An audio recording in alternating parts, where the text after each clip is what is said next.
À la une de ce 20h week-end, la visite d'amitié et de travail du Premier ministre à Niamey, général de division Abdoulaye Maïga, a assisté ce matin aux côtés de ses homologues nigériens et burkinabés à la finale de la 45e édition du Sabre national.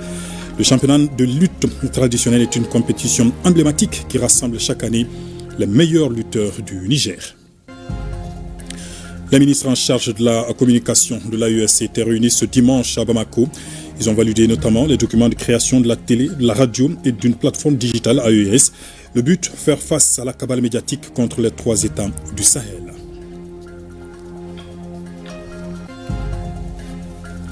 Le grand reportage de ce 20h week-end, il est consacré à la célébration des derniers mariages de l'année. Ce dimanche, les centres d'état civil et les sites d'attraction de la ville étaient pris d'assaut. Moment de joie et atmosphère dans la capitale malienne à suivre avec Timoko Konaté.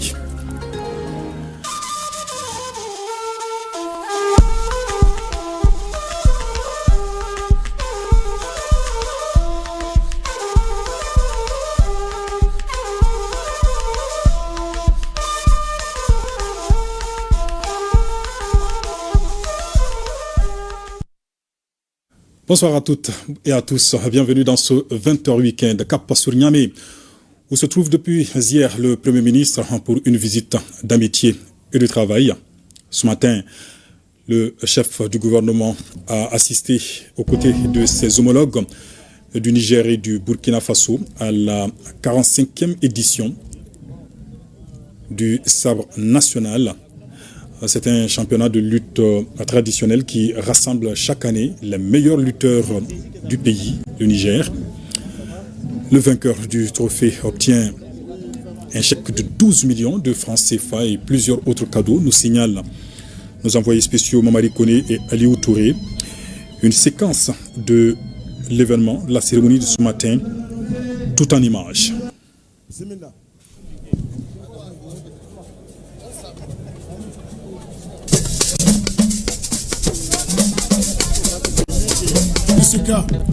Zako, s'il vous plaît. Ils ont leur emplacement à part. Retournez à votre emplacement, s'il vous plaît. Les journalistes. De la patrie,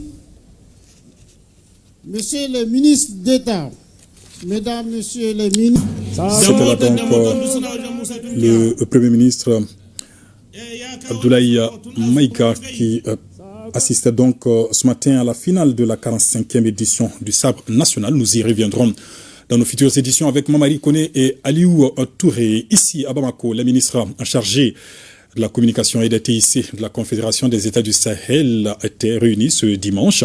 Ils ont notamment validé les documents issus des travaux des experts des médias publics chargés de la mise en place d'une télévision, d'une radio et d'une plateforme digitale AES. C'est une administration commune aux 3 pays que sont le Burkina Faso, le Mali et le Niger qui dirigera l'entité. Famoussa Sidibé et Tchedja Kamara pour le reportage. Les États de l'espace confédéral du Sahel actent l'accroissement de leur offre de services publics d'information. Réunis à Bamako, les ministres des 3 pays chargés de la communication et des TIC entérinent les conclusions des travaux des experts issus des médias d'État de l'AES. Il s'agira de mettre sur pied une plateforme numérique avec 3 fenêtres majeures dont 2 dédiées à la production et à la diffusion de contenus audiovisuels et la dernière sera consacrée à la presse écrite en ligne. Le défi le plus important pour nos États, c'est la communication. Nous sommes dans un contexte extrêmement difficile lié donc à l'insécurité et au terrorisme. Des moyens sont déployés pour justement lutter contre le terrorisme, mais l'un des moyens efficaces, c'est l'information, c'est la communication. C'est aussi la culture, parce que nous devons transformer les mentalités, désarmer les cœurs et les esprits à travers donc l'information que nous allons diffuser auprès des populations. De ce point de vue, la pertinence et l'importance ne sont plus donc à démontrer. De nouvelles plateformes d'information donc pour des populations sahéliennes de plus en plus connectées, auxquelles on propose tout et n'importe quoi. Penser aux actions de développement, c'est ça qui intéresse notre population, pas des informations politiques ou sociales telles qu'elles nous ont été léguées par nos anciens partenaires qui nous ont fait oublier nos autres droits de développement, de la santé, de l'éducation, de l'agriculture. C'est ça la population, c'est ça qu'elle attend de nous. Quand on parle de durée de la Convention, je pense qu'on peut supprimer cette partie. On est engagé à AES tant qu'on est ensemble, et je pense qu'on sera toujours ensemble. Ça m'a gêné, hein. Honnêtement, ça m'a gêné de dire 3 ans la Convention. C'est pour toute la vie. C'est pour toute la... Il faut penser à ça. Il faut voir comment vous reformuler ça pour ne pas donner l'impression qu'on peut se diviser, se séparer demain. On n'est pas là pour ça, on est là pour toujours. Les réseaux sociaux sont gavés de vraies fausses nouvelles qui sèment désordre et confusion. C'est dans ce contexte que les chefs d'État de l'AES offrent au public des 3 pays des plateformes qui viennent enrichir utilement l'espace des médias numériques. La réponse appropriée à cet acharnement médiatique consiste à la mise en place d'outils de communication adaptés, comme la Web TV, afin de mettre à disposition ou publier des informations fiables et instantanées, ainsi que des messages de sensibilisation.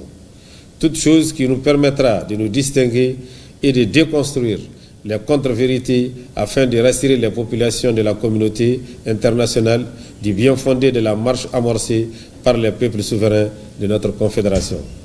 Il convient de noter que la mise en place d'un tel outil nécessite de mobiliser des moyens humains, financiers et matériels pour être pleinement opérationnel. Ces 2 jours de travaux intenses ont également permis d'esquisser la future télévision et radio de l'AES pour le rayonnement et la souveraineté de nos populations dans leur espace. Ces médias viennent non comme des gendarmes, mais plutôt comme des professionnels soucieux de l'équilibre éditorial sous tous ses aspects.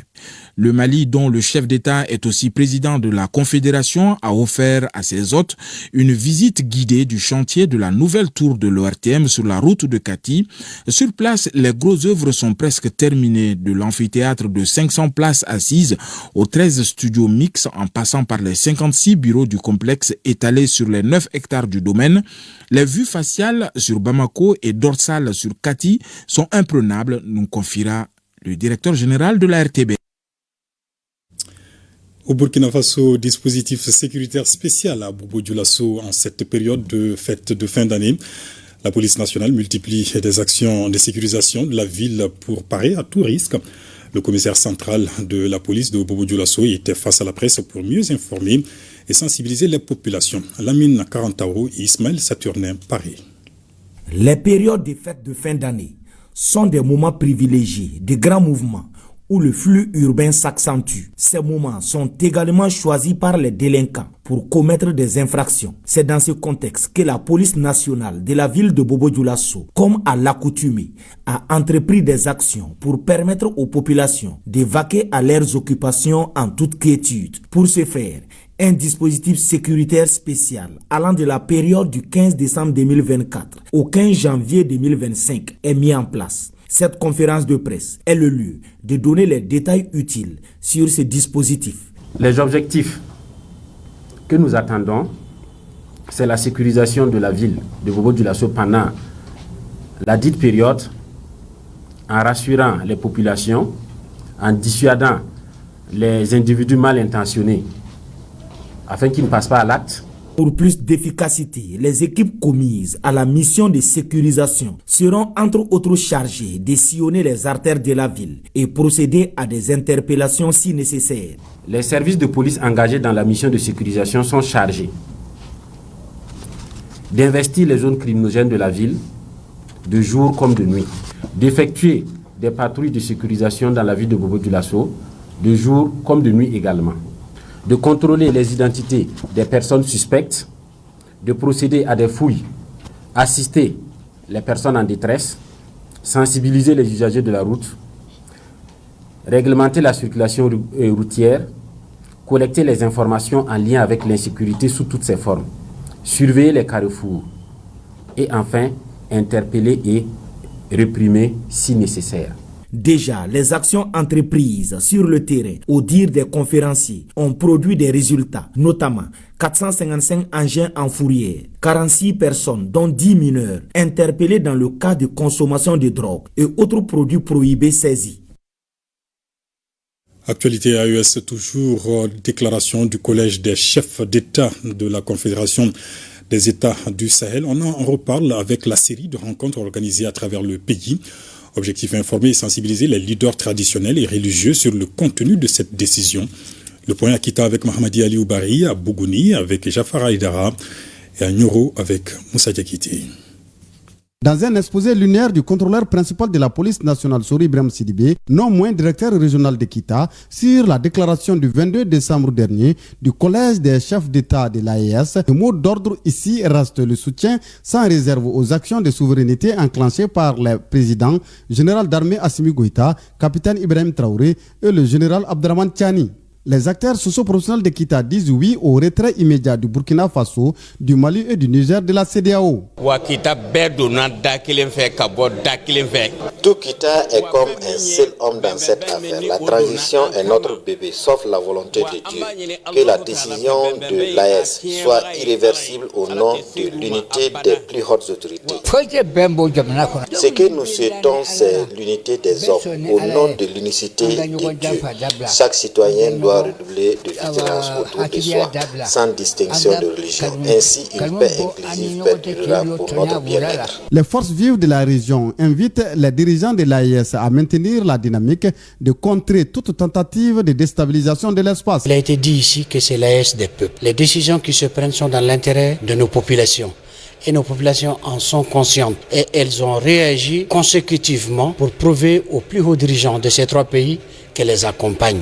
Et les accompagneront toujours dans la posture que nous avons prise par rapport à notre souveraineté et par rapport au recouvrement de notre dignité totale. Les multiples recommandations issues de cette rencontre de Kita sont de nature à renforcer les synergies des actions de certains acteurs tels que la jeunesse, les donzos, les transhumants et les responsables des gares routières pour une véritable sécurité souveraine. Ils auront poussé quoi? Imaya, qu'a poussé? Face aux menaces des forces impérialistes et néocolonialistes. L'état actuel de notre pays nous interpelle tous en termes de vigilance et d'engagement patriotique pour défendre notre confédération AES contre toute adversité de colonialisme, de néocolonialisme ou de terrorisme. Je me réjouis très sincèrement du soutien indéfectible des populations de la région de Bougouni à la transition et à l'AES. Au cours des échanges en langue nationale bamana sur le contenu de la déclaration du Collège des chefs d'État de l'AES, les forces vives de la région qui constituent les maillons essentiels dans la prise de décision disent être fiers et soutiennent la décision prise par les chefs d'État de l'AES. Je suis très ravi du contenu de ces documents. Toutes les décisions prises par les autorités de la transition sont soutenues à l'avance par nous, les chefs de village. Cette décision qui vient du Collège des chefs d'État du Sahel est salutaire. Nous demandons aux autorités de ces trois pays de se retirer purement et simplement de la CEDEAO.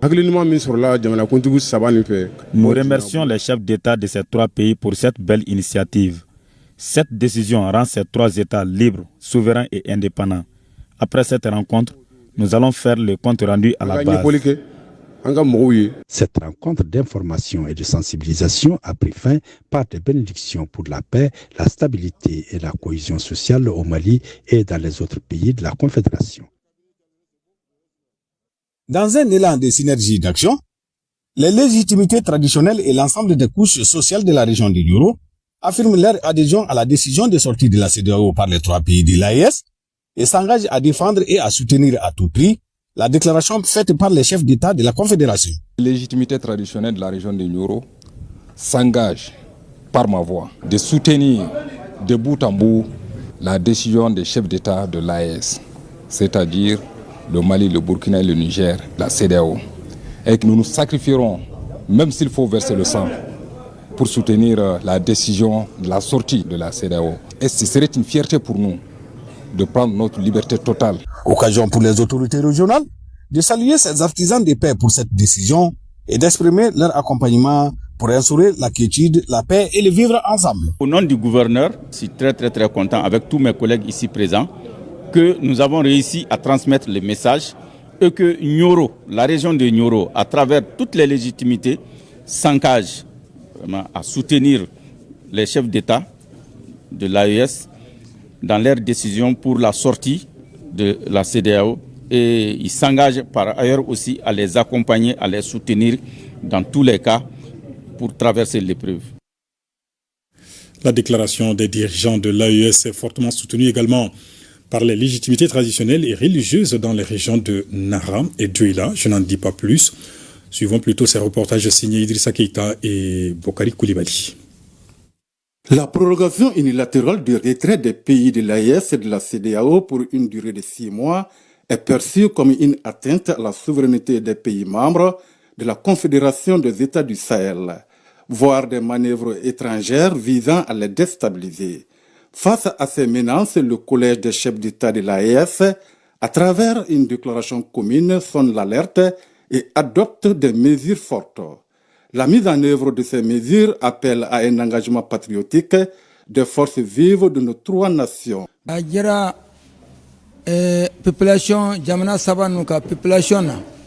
Les populations de ces 3 pays doivent soutenir les efforts de leurs chefs d'État. Grâce à eux, nous sommes souverains aujourd'hui. Chacun de nous doit être un bon soldat, se battre avec tous nos moyens pour la prospérité de nos nations. Pour gagner ce combat noble pour une souveraineté totale et une dignité retrouvée, prôné par le président, le capitaine Ibrahim Traoré, le général d'armée Assimi Goïta et le général de brigade Abdraman Tchani, la vigilance doit être de mise. Mettre les forces de défense et de sécurité en état d'alerte maximum. Appeler les populations de l'AES à redoubler de vigilance, à dénoncer systématiquement tout fait suspect aux autorités des forces de défense et de sécurité et à rejeter les propositions d'enrôlement au sein des groupes armés. Les participants de la région de Nara se disent résolument engagés auprès des plus hautes autorités de l'AES pour l'avenir de notre espace commun. Rencontre d'échange et d'information, le gouverneur de Douila met la population de Baninko au parfum de l'actualité AES. Avec les forces vives de la localité, le chef de l'exécutif régional Abdallah Faskoui a expliqué le contenu de la déclaration du collège des chefs d'État de la Confédération des États du Sahel. L'occasion était également opportune pour le gouverneur de rappeler les motivations réelles qui se cachent derrière la prolongation de la date de sortie des pays de l'AES de la CEDEAO. Pour le gouverneur Faskoui, cette prolongation est une manœuvre visant à déstabiliser la dynamique souverainiste enclenchée par les États du Sahel. À cette actualité, AES est venue se greffer celle de nos forces armées et de sécurité. Le premier responsable de l'administration régionale a énuméré les exploits engrangés par les FAMA sur les théâtres des opérations. Il a également mis à profit la rencontre pour toucher les thématiques liées à la diplomatie, l'économie, aux questions institutionnelles et politiques, entre autres.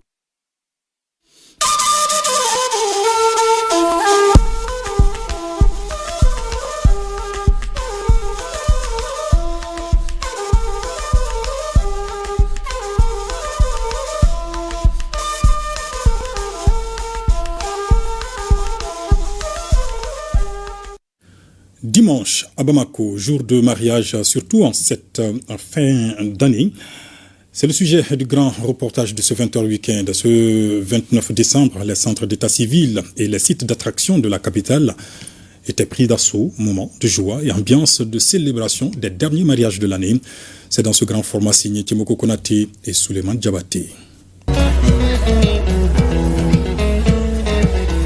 Les dimanches à Bamako, c'est le jour de mariage.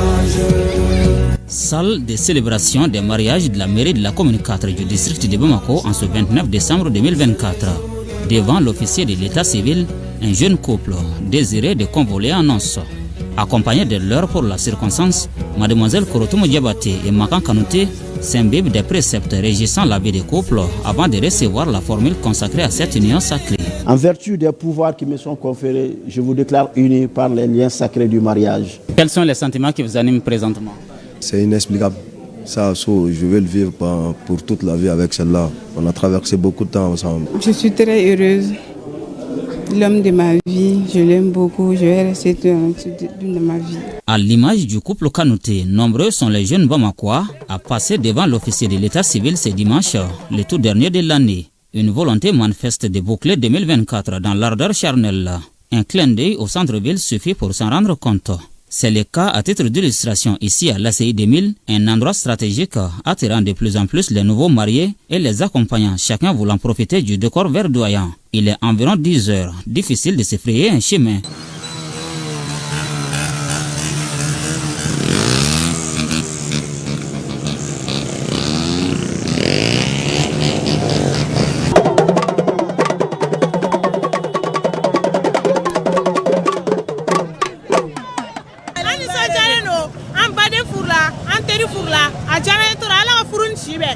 On a un mariage à célébrer aujourd'hui pour un ami. Donc on est très heureux d'assister son mariage. Donc aujourd'hui vous voyez il y a tellement de mariages aussi. Je suis venu assister le mariage de ma fille. Franchement je suis très content. Et là ça fait plaisir de voir sa fille de se marier. Autre pôle d'attraction constituant un espace de prédilection pour les nouveaux mariés et leurs accompagnants, la périphérie du Monument de la Paix. Là aussi, la ferveur se passe de tout commentaire. Témoignage éloquent de l'augmentation du nombre de mariages ce 29 décembre dans la ville des Trois Caïmans, même s'il est difficile de se prononcer sur les statistiques. En cette fin d'année, nous avons quand même beaucoup de célébrations de mariage. Et cette année même, la spécificité, c'est que ce n'est pas seulement les jeudis et les dimanches. Nous avons des mariages même dans les jours ordinaires. Le jeudi passé, il y avait 7 mariages. Et la semaine d'avant, on a pu faire 12 mariages.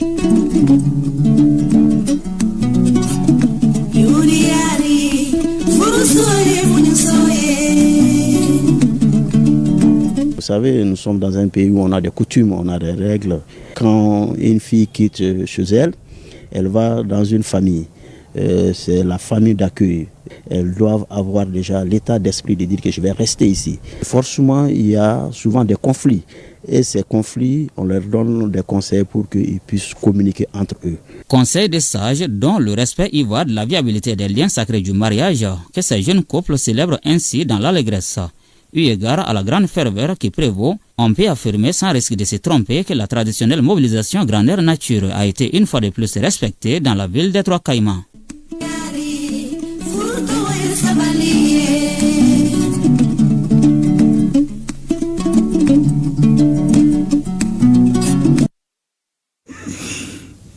Heureux ménage au couple.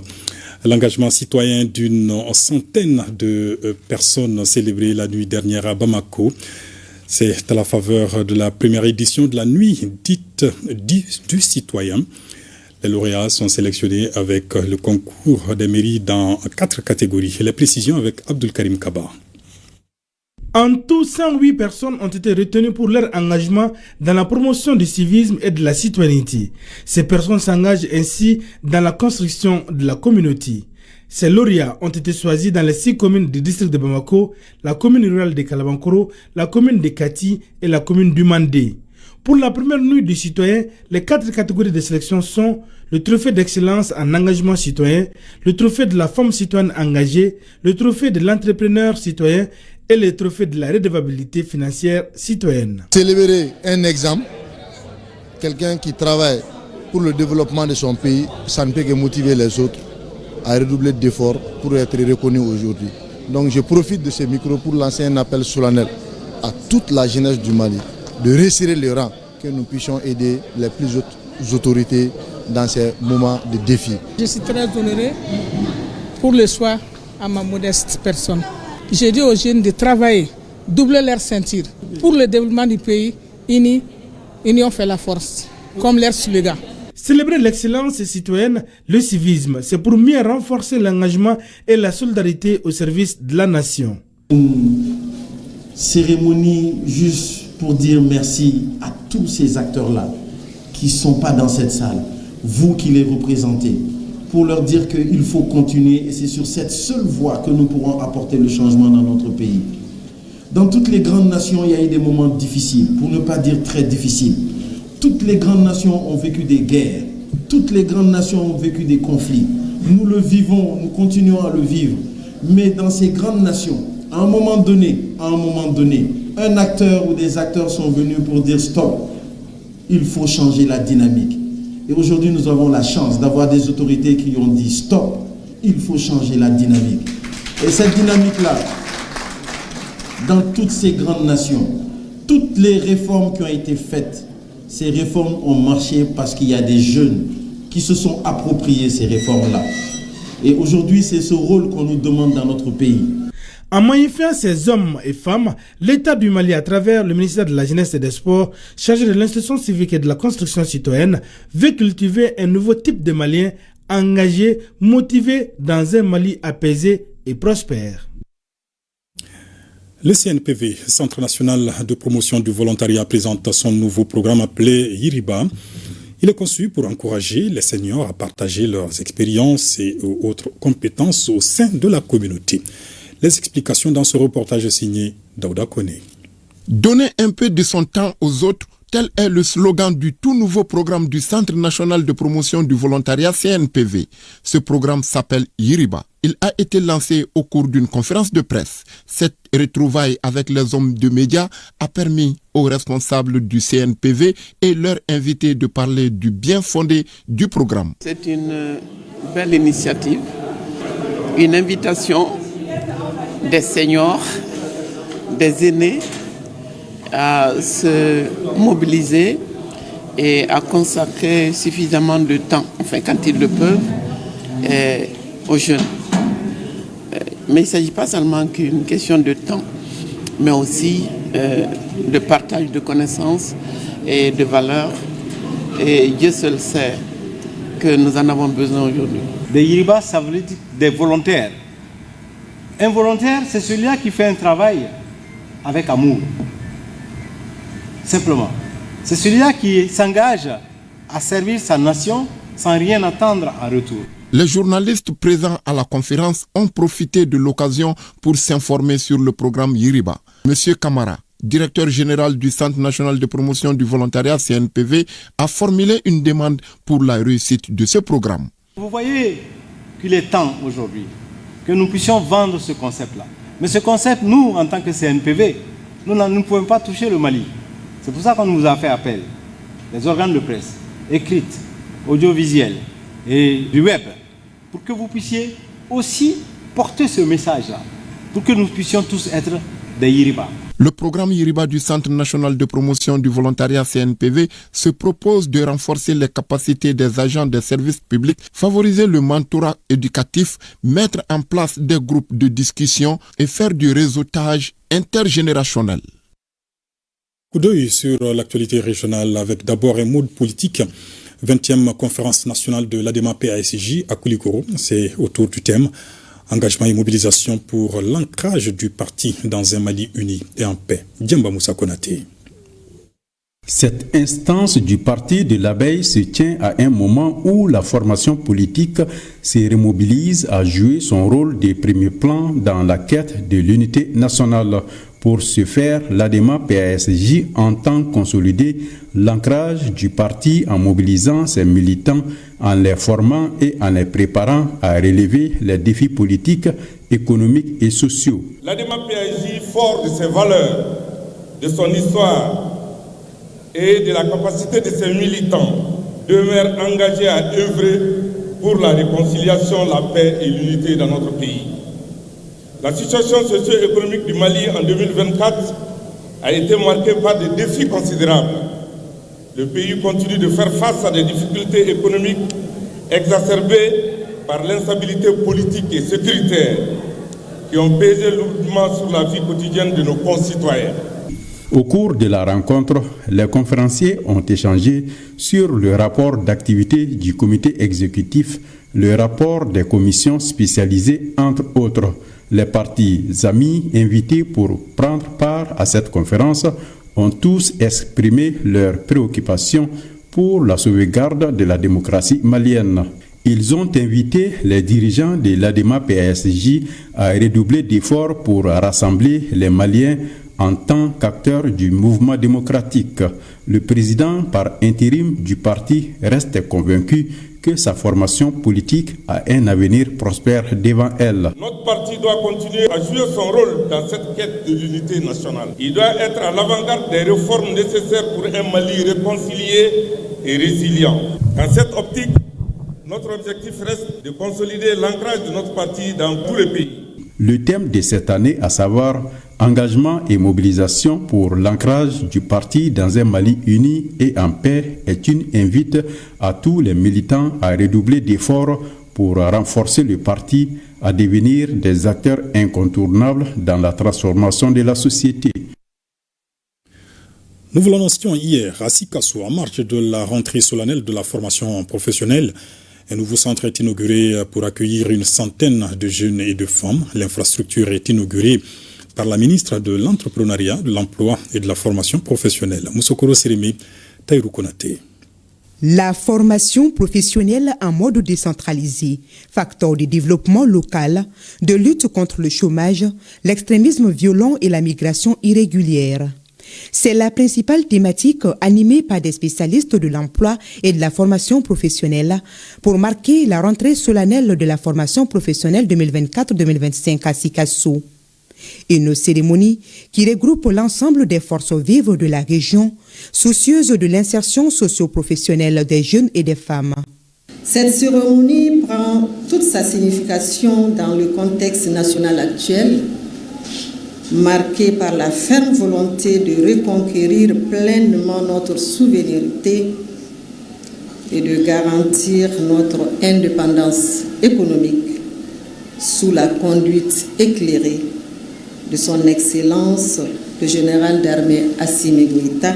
La formation professionnelle n'est pas une réponse temporaire aux besoins du marché.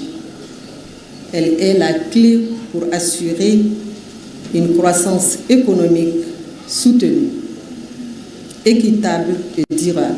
Cet événement majeur est couplé à l'ouverture officielle du Centre de formation professionnelle de Sikasso, un véritable espace d'innovation et d'épanouissement des jeunes.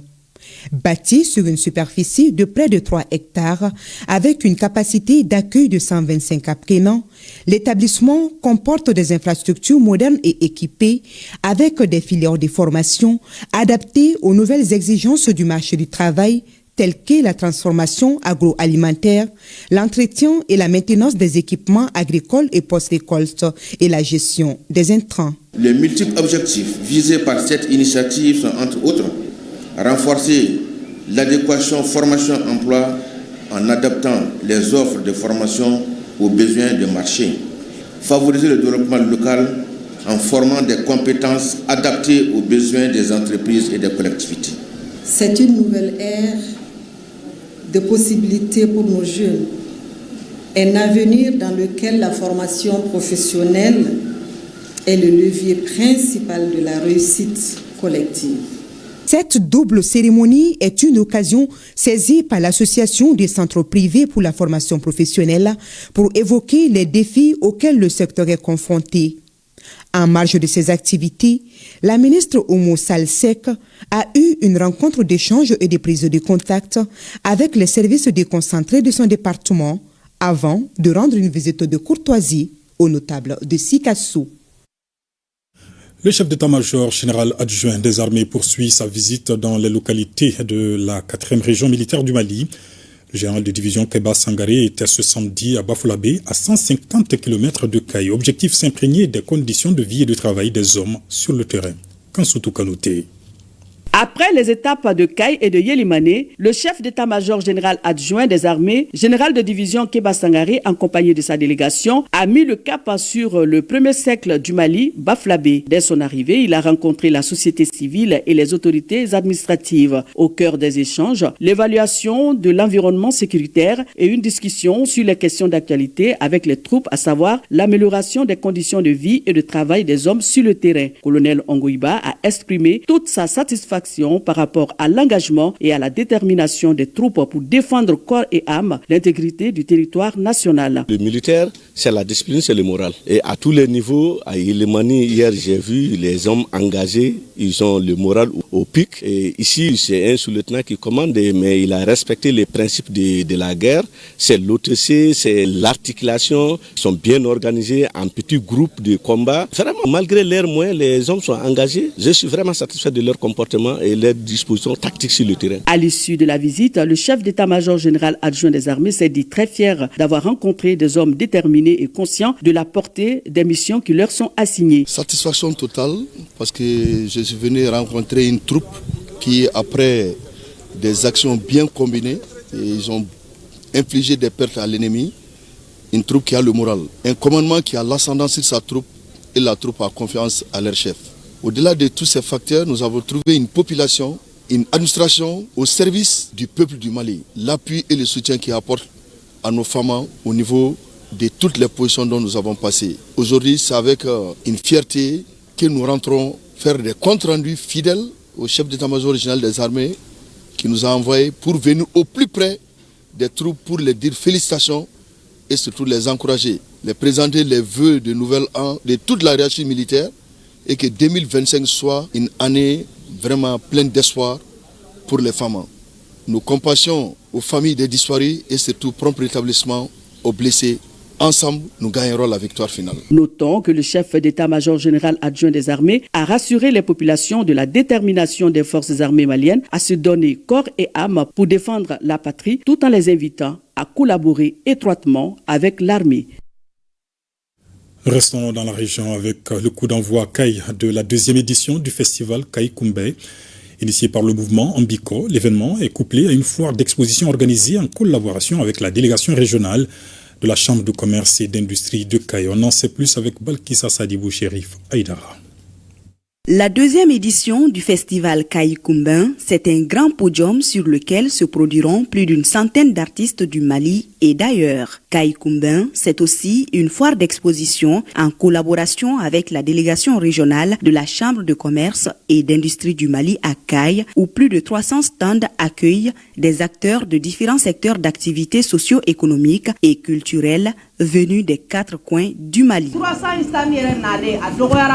Nous avons constaté un grand engouement pour la foire et les 300 stands disponibles n'ont pas suffi. Nous promettons de revoir ce nombre à la hausse pour permettre au maximum d'acteurs d'avoir des stands. Tout le Mali est représenté à cette foire. Tout heureux et fier des opportunités qu'offre CAI Kumbé aux commerçants, producteurs agricoles, artisans et artistes de sa région, le gouverneur de la région de CAI a souligné le caractère unificateur de ce grand rendez-vous annuel. Cette foire n'est pas seulement un lieu d'échange commerciaux, mais elle est aussi une occasion pour nous de renforcer des liens de solidarité et d'unité qui unissent les communautés de CAI. Elle incarne l'esprit de notre région, un esprit de travail, de convivialité et de partage. Je voudrais également rappeler l'importance de la sécurité et de l'ordre public durant toute la durée de cet événement.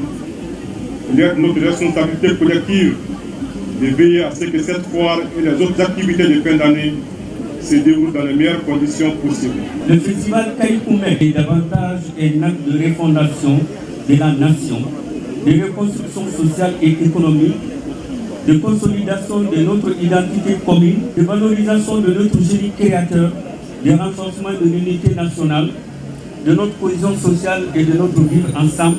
Une excellente opportunité d'éclosion des talents. Une visite des stands de la foire d'exposition a mis fin à cette cérémonie officielle de lancement des activités du festival CAI Kumbé 2. Dans un autre décor, cette fois-ci à Koutiala, lancement de la foire artisanale, agricole, commerciale et industrielle. Thème de l'événement, artisanat, défis et perspectives pour le développement de la région de Koutiala. Brima Kone, Amadou Dolo.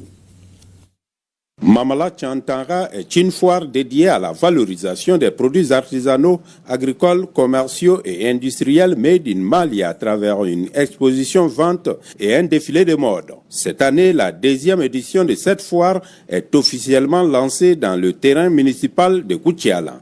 Elle a pour thème artisanat, défis et perspectives pour le développement de la région de Koutiala. Pour relever ces défis, nous proposons 4 axes, à savoir la création des conditions de concertation autour des problèmes et perspectives du secteur de l'artisanat, l'établissement d'un plan diagnostic du secteur, la définition des objectifs et les stratégies de développement du secteur, l'élaboration d'un programme d'action pour le développement du secteur. C'est le lieu pour moi de remercier la direction régionale de l'artisanat de Koutiala, animatrice de cette foire, et les organisateurs de cette rencontre dans la capitale de l'or blanc, socle sûr de la promotion et de la vulgarisation des produits localement traités. Cette deuxième édition de la foire Mamala Tchantara est rendue possible grâce à l'appui financier de certains partenaires au développement. Je profite de ce micro pour remercier notre partenaire Oxfam qui nous accompagne depuis 14 ans et qui, à travers le programme DGD, nous sommes en train de soutenir les actions telles que les foires qui sont en train de se tenir dans notre région depuis 2023. L'idée derrière tout ça, c'est de favoriser l'autonomisation aussi des femmes à travers la transformation de leurs produits, permettre une plus grande visibilité de notre coopérative. Mamala Tchantara est perçu comme un espace devant contribuer à la relance économique et à retenir les candidats à l'immigration clandestine, à l'exode rural et à l'extrémisme violent. Face à l'immensité de la déperdition dont souffre actuellement notre région sur le plan artisanal, cette foire sera un espace idéal d'expression de savoir-faire artisanal, mais aussi de transformation agroalimentaire et contribuera à l'approvisionnement des populations en produits de qualité et à des prix promotionnels. La boucle de la cérémonie de lancement de la deuxième édition de Mamala Tchantara est bouclée par la visite des stands garnis de produits made in Mali.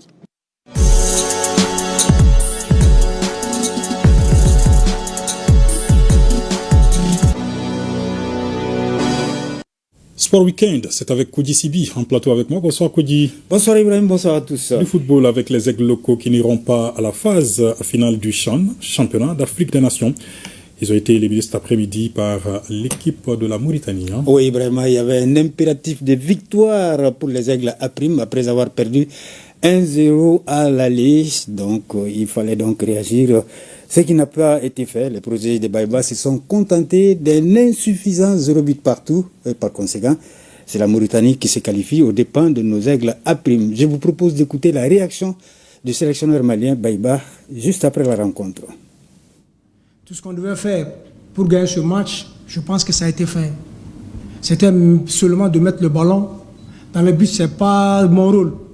Mon rôle, c'est d'organiser les phases de jeu, c'est d'organiser que l'équipe arrive à se créer des occasions. Maintenant, mettre dans le filet, ce n'est pas de mon rôle.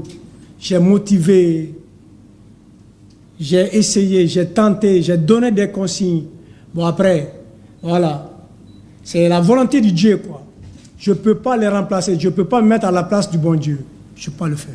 Je présente toutes mes excuses. Au public malien, c'est un public qui ne mérite pas d'avoir pas son équipe CHAN à la phase finale. J'ai émerveillé ce public à un moment. Je comptais faire ça. Mais si je m'arrête là aujourd'hui, c'est pas mon souhait.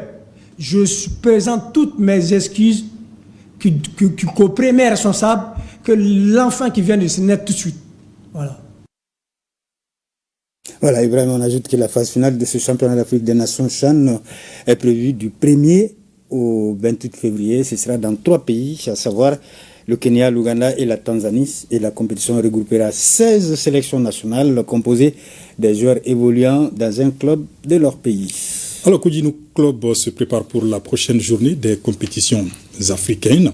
Le Djoliba a joué en amical ce week-end contre le CSK, c'est ça? Oui, avant leur prochain match contre les Angolais de Sagrada Esperanza, eh bien, les Rouges se préparent. C'est ainsi qu'ils ont rencontré le centre Salif Keita. Apparemment, un bon sparring partenaire, nous dit Mohamed Namaketa, qui a assisté à la rencontre.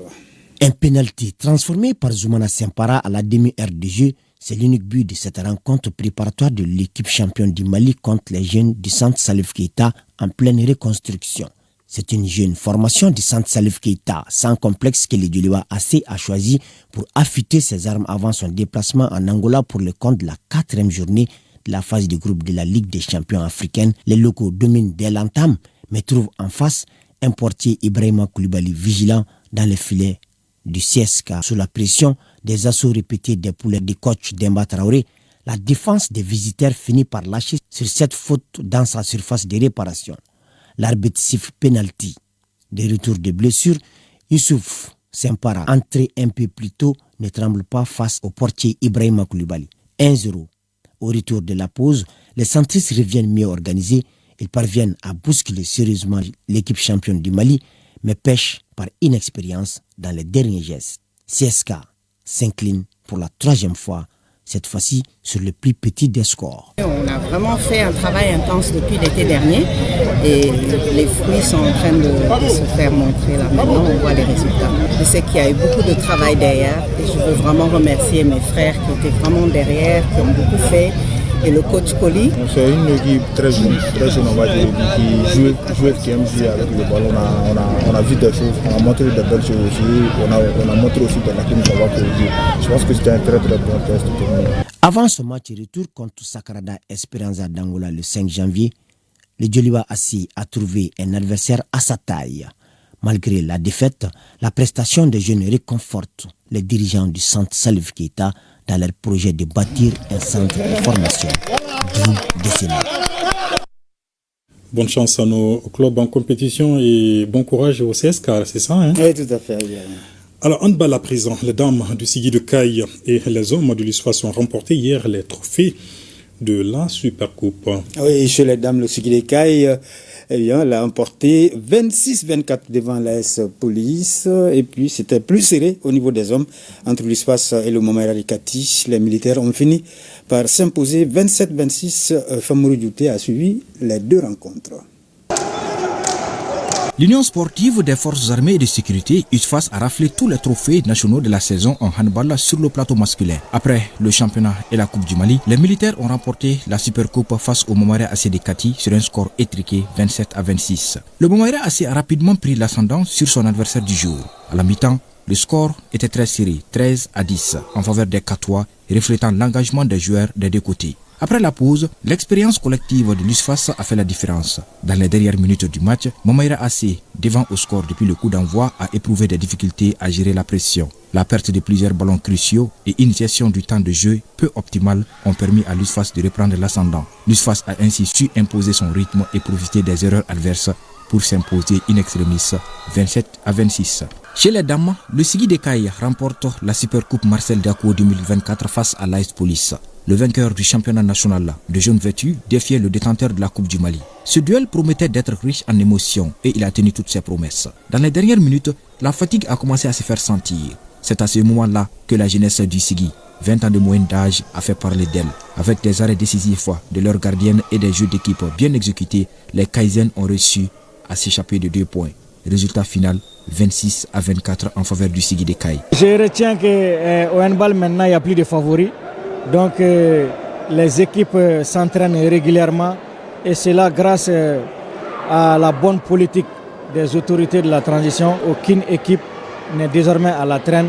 C'est maintenant la chance et l'expérience souvent qui font gagner. Cette victoire permet aux Kaizen de réaliser le doublé Coupe du Mali et Supercoupe Marcel Dako 2024.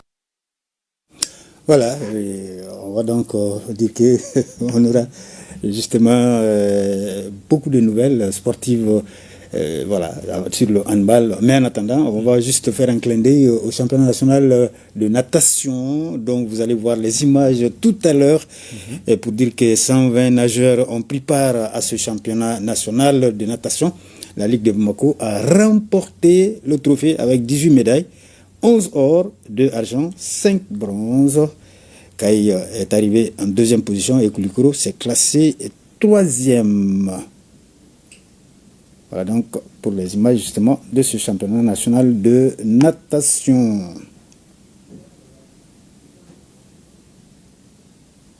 Merci Kodi. Voilà, merci. Plus de détails dans notre émission Score de ce lundi aux alentours de 21h et nous aurons comme invité le président de la Fédération malienne de handball. Merci beaucoup Kodi pour toutes ces informations sportives et fin de ce journal. Merci et à vous et à toute l'équipe éditoriale et de réalisation Excellent moment de télévision en notre compagnie et très bon début de semaine à toutes et à tous. Bonsoir.